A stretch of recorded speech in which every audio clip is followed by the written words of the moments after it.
ಹಿಂಗೆಲ್ಲ ನಾವು ರೋಡಲ್ಲಿ ಅಥವಾ ದಿನ ಬೆಳಗಾದ್ರೆ ಓಡಾಡ್ತೀವಿ ಅಂತ ಈ ನಮಗೆ ಸ್ಟೇಜ್ ಮೇಲೆ ಕರೆದು ನಮ್ಮಿಂದ ಭಾಷಣ ಕೇಳಿ ಅಥವಾ ನಮಗೆ ಸನ್ಮಾನ ಮಾಡಬೇಕು ಅಂತ ಖುಷಿಯಿಂದ ಮಾಡ್ತಾರಲ್ಲ, ಇಲ್ಲಿ ನೋಡಿ, ಇವುಗಳನ್ನೆಲ್ಲ ನಾವು ದಿನ ಬೆಳಗಾದ್ರೆ ಎಲ್ಲರೂ ಹಾಕೊಂಡು ಹೋಗೋಕ್ಕಾಗತ್ತಾ?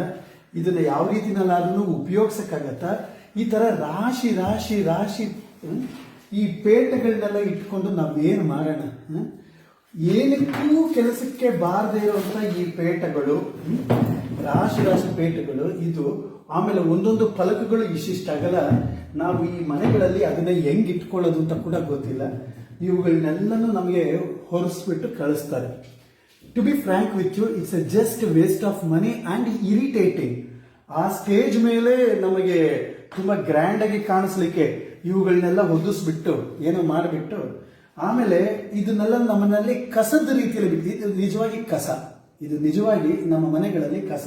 ಇಟ್ಕೊಳ್ಳೋದಕ್ಕಾಗೋದಿಲ್ಲ, ಮಾಡೋದಕ್ಕಾಗೋದಿಲ್ಲ. ಇದನ್ನ ನಮಗೆ ಏನಾದ್ರೂ ಹೊದಿಸ್ಲೇಬೇಕು, ಸನ್ಮಾನಿಸ್ಲೇಬೇಕು ಅಂತ ಇತ್ತು ಅಂದ್ರೆ ಈ ತರದೊಂದು ಟವಲ್ನ ಹೊದಿಸ್ಬಿಟ್ಟು ಕಳಿಸಿದ್ರೆ ನಿಜವಾಗಿಯೂ ಕೂಡ ನಮಗೆ ಬಹಳ ಖುಷಿ ಆಗ್ತದೆ. ಯಾಕೆಂದ್ರೆ ಈ ತರ ಕಾಟನ್ ಟವಲ್ನ ಉಪಯೋಗಿಸ್ತೀವಿ, ಮೈ ಒರೆಸ್ಕೊಳ್ತೀವಿ, ಮನೆಗೆ ಉಪಯೋಗಿಸ್ತೀವಿ, ನೀರು ಏನಕ್ಕೋ ಬೇಕಾಗತ್ತೆ. ಅದನ್ನ ಸಣ್ಣ ಮಕ್ಕಳದು ಪ್ರಬಂಧದ ರಚನೆಯಲ್ಲಿ ಹೇಳುವ ರೀತಿಯಲ್ಲಿ ಇದಕ್ಕೆಲ್ಲ ಏನೇನು ಉಪಯೋಗ ಬರುತ್ತೆ ಅಂತ ಹೇಳೋ ಅಗತ್ಯ ಇಲ್ಲ. I tell you really, please never ever do this. It's all just waste. Waste ಅಂದ್ರೆ ತುಂಬಾ ವೇಸ್ಟು. ಆ ವೇದಿಕೆ ಮೇಲೆ ತಳತಳಾಯಿಸೋದಕ್ಕೋಸ್ಕರ ಅಷ್ಟೊತ್ತಿಗೆ ಮಾತ್ರ ನೀವು ಮಾಡಿಬಿಟ್ಟು ಕಳಿಸ್ತೀರಾ. ಆದರೆ ನಮ್ಮನೆಗಳಲ್ಲಿ ಇದು ಒಳ್ಳೆ ಕಸದ ರೀತಿಯಲ್ಲಿ ಸೇರ್ತಾ ಹೋಗ್ತದೆ, ಏನಕ್ಕೂ ಪ್ರಯೋಜನ ಬರೋದಿಲ್ಲ.